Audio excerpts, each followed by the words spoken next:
5억은 공제가 되고요. 네.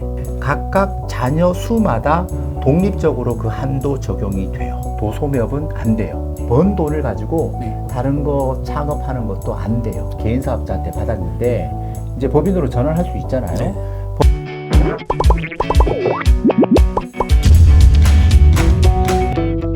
안녕하세요. 중소중견기업 보스들의 골치 아픈 고민을 타파해줄 보고파TV를 책임지고 있는 윤책임입니다. 자, 오늘은 창업자금 증여세 과세 특례 제도에 대해서 함께 얘기를 나눠보도록 하겠습니다. 저희는 경영 컨설팅 전문가 이혁 전무님 모셨습니다. 안녕하십니까? 안녕하세요. 네, 안녕하세요. 자, 보니까요, 요즘에 20대 대학생 중에서 네. 한 10명 중 6명이 취업보다는 창업을 고민한다고 합니다. 네, 요즘 트렌드가 돼 가는 것 같아요. 그래서 뭐 본인이 하고 싶은 일을 하는 거, 그리고 자아 네. 실현을 위해서 일하는 거, 그런 걸 좀 추구하는 것 같습니다. 네, 개인이나 또 전체 경제적으로 봐도 새로운 산업들이 계속 좀 확장이 돼야 되니까 네. 저도 저 자녀들 창업하는 거 제가 저도 적극적으로 지금 권장을 하고 있습니다. 네. 그래서 보니까 2020년 기준 창업에 필요한 평균 자금 규모가 네. 3억 1,800만 원이라고 합니다. 네. 그런데 이제 들어보니까 5억까지 증여세를 안 내면서 자녀의 예. 창업을 도와줄 수 있는 제도가 있다고 합니다. 예, 그게 이제 그 국가가 지원하는 창업 자금에 대한 증여세에 대한 과세 특례 제도가 있는데요. 네. 증여라는 거가 결국 가업 증여, 가업 상속도 있지만 어떤 측면에서 보게 되면 이제 가문 증여, 가문 상속이라는 개념에서 볼 때 맞아요. 창업 자금에 대한 증여세 과세 특례는 좀 적극적으로 활용하면 네. 굉장히 도움이 되는 제도인 것 같습니다. 역시 이것도 그 가업승계 지원제도 맞춰서 좀 네. 확대 개정이 되지 않았습니까? 네, 올해 23년도에 기재부에서 네. 주요 내용이 좀 개정이 됐죠. 네네. 조세특례제한법 네. 30의 5조에 네. 따라서요. 일단은 종전에는 적용 한도가 네. 이제 30억까지였었습니다. 이제 추가적으로 고용 인원이 10명이 증가하게 되면 넘어가게 네. 되게 되면 50억 원까지. 네. 그리고 이제 창업 요건이 조금 까다로웠는데요. 네. 올해는 이제 5억은 공제가 되고요. 네. 5억을 초과하는 금액에 대해서는 10% 단일 세율 적용이 되는 거죠. 그렇죠. 그래서 예전 같은 경우에는 이제 35억 원까지 된다라고 하면 이제 올해 개정되는 세법에 적용을 하게 되게 되면 이제 5억 플러스 50억 해서 55억 원까지 공제 플러스 10% 단일 세율로 적용이 되고요. 10명 이상 고용하게 되면 100억 원 한도까지 한도가 크게 늘어났고요.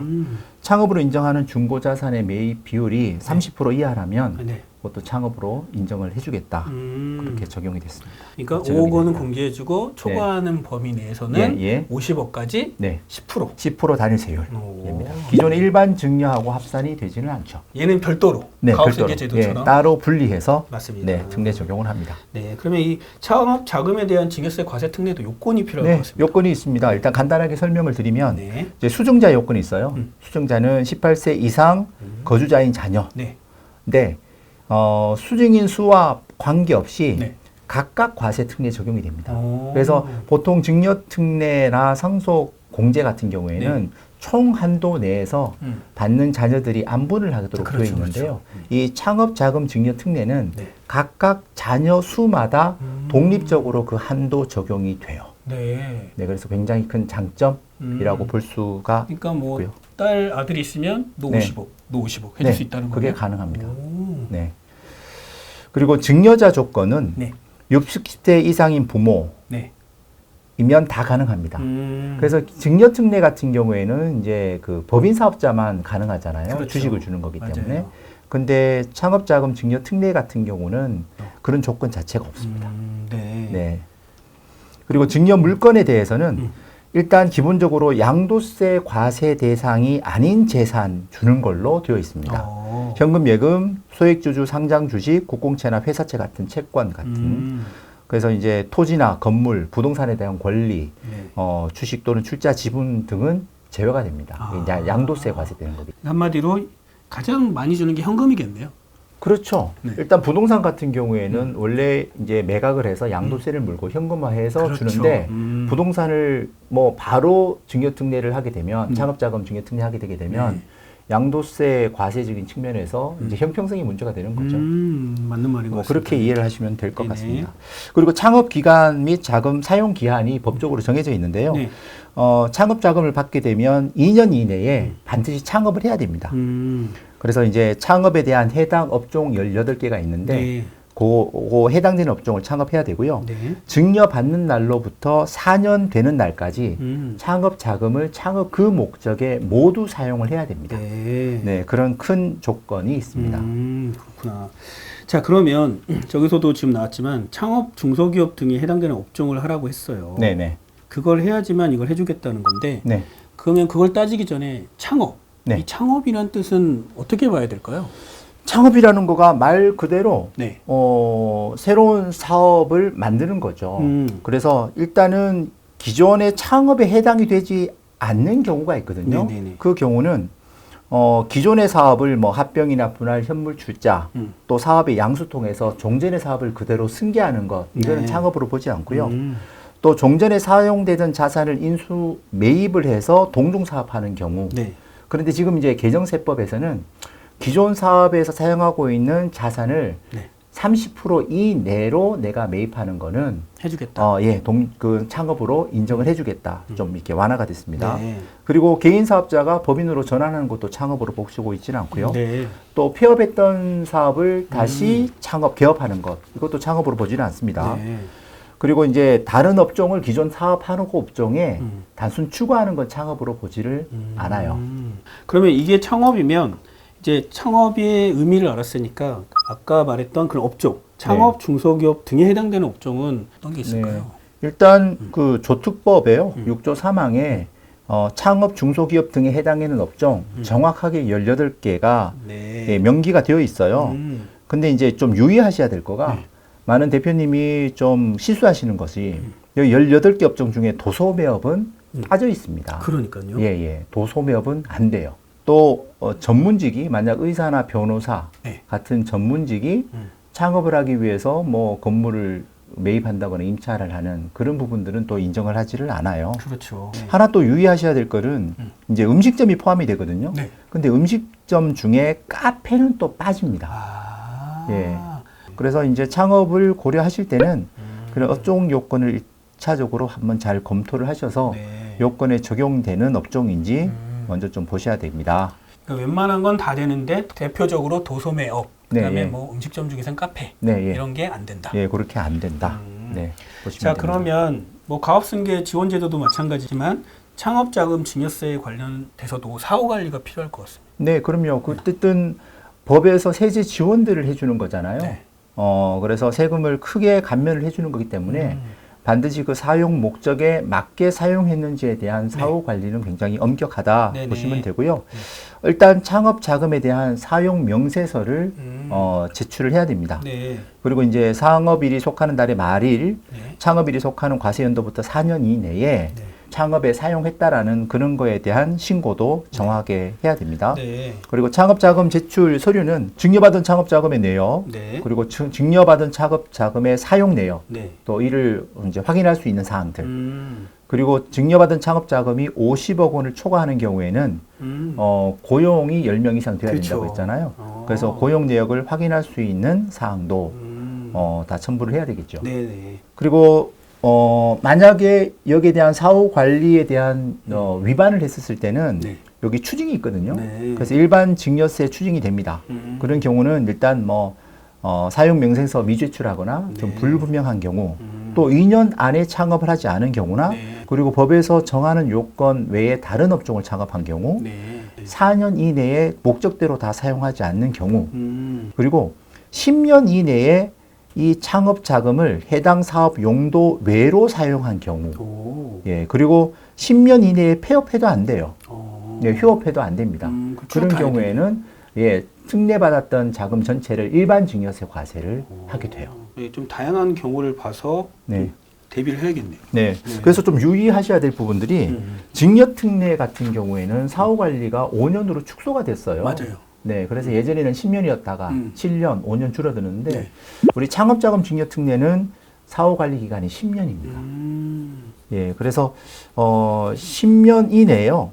만약에 또 우리가 창업을 했잖아요. 네. 창업을 해서 사업이 잘 돼서 만약 그 가치가 증가하는 부분이 있을 거 아니겠습니까? 네네. 번 돈을 가지고 네. 10년 이내에 그 돈을 가지고 다른 거 창업하는 것도 안 돼요. 아, 그러니까 예. 내가 만약에 50억을 받아서 네. 창업을 했는데 네. 돈을 벌었어요. 예. 그러면 그 50억 말고 번 나머지 네. 금액으로 또 다른 걸 창업해도 그렇죠. 안 된다는 예, 거예요. 이거 가치 증가분으로 10년 이내에 다시 창업해도 안 됩니다. 그러면 10년 이내는 그 창업한 거에만 계속 전념을 해야 네, 돼요. 예, 그 목적에 다 소진을 해야 된다. 그 전념해야 된다.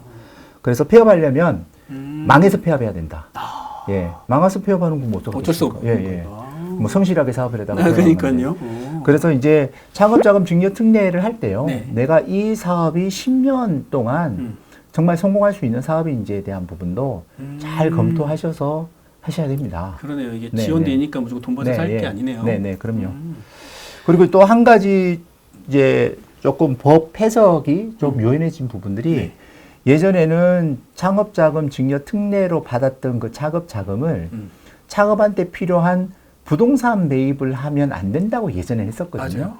근데 이제 반드시 그냥 임차료로 월세, 맞아요. 보증금으로 쓰는 거는 가능한데 실제로 매입 자금으로 쓰면 안 된다. 네. 근데 지금은 부동산 매입하는 것도 가능하다. 아. 네, 그렇잖아요. 사실은 내가 이 업종을 영위하려면 창업하려면 거기에 대한 점포가 있어야 될 텐데 이걸 내가 살 수도 있고 결국은 훔쳐가질 사업용 수도 자산을 있죠. 사는 건 괜찮다는 그렇죠. 거네요. 예, 예. 그 목적에 맞는 사업용 자산은 그 취득하는 것도 네. 괜찮다. 그러니까 그거를 주는 건 안 되지만 본인이 받은 돈으로 사는 건 괜찮다는 네, 거예요. 그럼요. 그 돈 가지고 사는 건 가능하다라는 네. 거죠.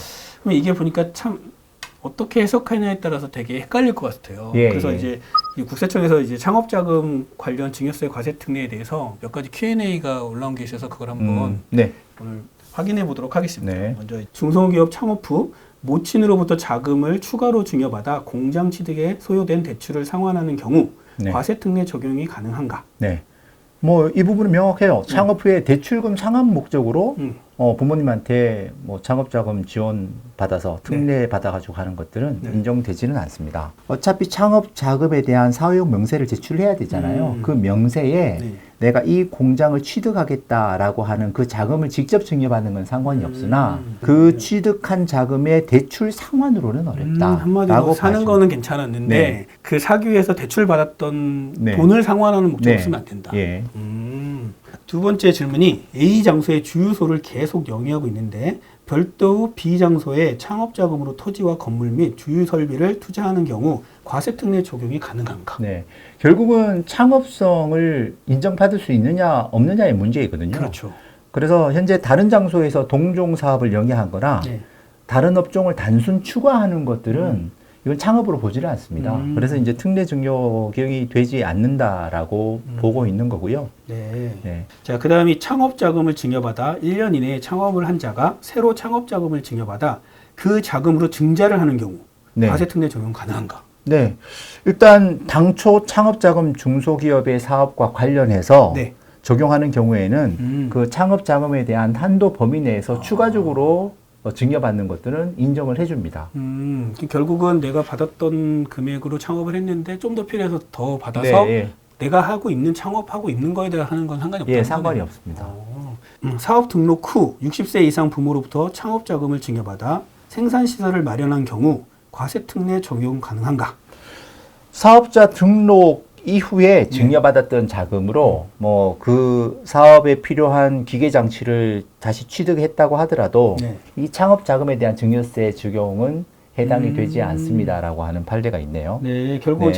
사업 등록 전에 예, 증여 전에 필요한 자금들을 증여받아서 창업을 해라. 자, 다음은 창업자금에 대한 증여세 과세 특례 적용 후 증여자 사망으로 상속세 신고한 경우도 창업자금 사후관리 대상인가? 증여는 그분이 요건 60세 이상 부모로서 증여해 준 걸로 네, 끝난 그분은 거네. 요건이 끝났지만 그쵸. 받으시는 분은 애초에 서로 약정되어 있는 그 사후관리 요건은 당연히 그건 충족을 해야 그러니까 돼요. 증여해 주신 부모님이 돌아가셨어도 예, 돌아가셨어도 10년을 안 지났으면 계속 유지를 해야 네, 되는 예, 거예요. 유지를 해야 되는 거고요. 네. 이거는 이제 우리가 증여세 과세 특례처럼요. 상속 재산의 기한과 상관없이 따로 사후 관리를 별도로 하게 되어 있습니다. 네. 오. 자, 다음은 창업 자금에 대한 증여세 과세 특례 적용 후 사후 의무를 지키지 못해 증여세 수정 신고를 할 예정인데 신고세 공제 적용이 가능한가요? 네.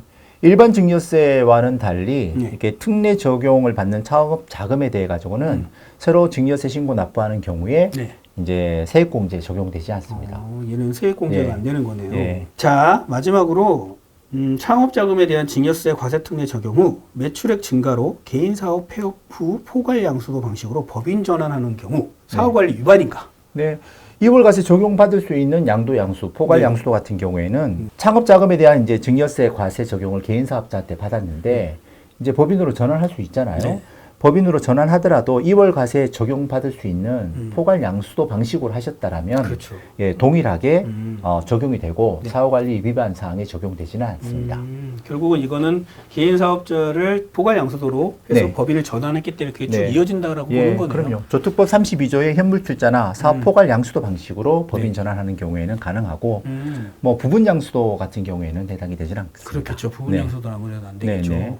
그럼 창업자금 증여세 과세특례 제도를 한번 적용시켜 주신 적이 있나요? 네, 일단 대표님이 고민하시는 거가 일단은 우리가 가업을 그 상속을 하려면 결국 받으시는 분이 예전에는 한 사람이 증여를 받아야 되거든요. 증여특례가. 근데 지금은 여러 자녀한테 나눠서 줄 수 있지만 결국 대표이사 요건을 다 충족을 해야 되잖아요. 맞아요. 그리고 내 사업은 한 사람이 맡아서 하는 게 나중에 문제가 사실 없습니다. 맞아요. 그러면 그 자녀 외에 다른 자녀는 어떻게 할 것이냐. 그 자녀는 이제 우리 창업자금 그 증여특례를 활용해서 충분히 자녀가 사업을 할 수 있도록 부모가 경제적으로 뒷받침을 네. 이 제도를 활용해서 할 수 있도록 제가 증여특례, 창업자금 특례 같이 할 수 있도록 도와드렸죠. 그 각각 다른 자녀가 다르게 적용하는 것들은 다 가능하죠. 요즘에 가업승계 지원 제도를 활용해도 네. 부모의 업종이 자녀가 하고 싶은 업종이 아니면 그렇죠. 그걸 활용하지 않고 네. 그래서 오히려 자녀 범위를 세워서 나중에 흡수 합병이 되게 그렇죠. 하는 경우도 많죠. 그런 것들이 훨씬 더 효과적일 수 있는 거죠. 그 아버지가 잘 이루어오셨던 그 사업이 그 당시에는 유망업종이고 성장산업이었지만 네. 이제 이후에는 또 다르게 볼 수 있는 거거든요. 그렇죠. 또 자녀가 아무리 좋아도 본인이 하고 싶지 않은 그 사업이면 못하는 거 아니겠습니까? 맞습니다. 성공 확률이 많이 떨어지게 되는 거죠. 그러면 정말 자녀가 잘 준비되어 있고 자신이 있는 그 사업을 현금의 여유가 있다라고 하게 되면 현금으로 지원을 해주고 그 사업을 통해서 아버지의 사업을 다양한 방법으로 인수 합병하는 방식으로 승계를 만들어가는 것들이 요즘 효과적인 방법으로 활용할 수 있을 겁니다. 이 가업승계에 대한 부담을 가지고 있지만 본인이 하고 싶은 일로 창업을 꿈꾸는 자녀가 있다면 5억 원을 공제하고 네. 50억까지 10%로 조율과세가 되는 네. 창업자금 증여세 과세특례를 활용해 보는 것도 좋을 것 같습니다. 네, 부모님이 자금 여력이 된다고 하더라도 사실은 증여세 부담 때문에 선뜻 증여하기가 힘드시잖아요. 그런데 증여세를 내야 되는 그 부분까지 세감면을 받고 재투자를 하게 되면 사업이 더 성장할 가능성이 높지 않겠습니까? 맞습니다. 예, 제도 적극적으로 활용해 보시면 좋겠습니다. 네. 하지만 이 부분도 사후관리 부분이 있기 때문에 네. 전문가분과 좀 꼼꼼히 상의를 통해서 실행하셨으면 좋겠습니다. 네, 그럼요. 네네. 자, 오늘 내용 이것으로 마치고요. 다음에는 더 유익한 정보로 찾아뵙도록 하겠습니다. 감사합니다.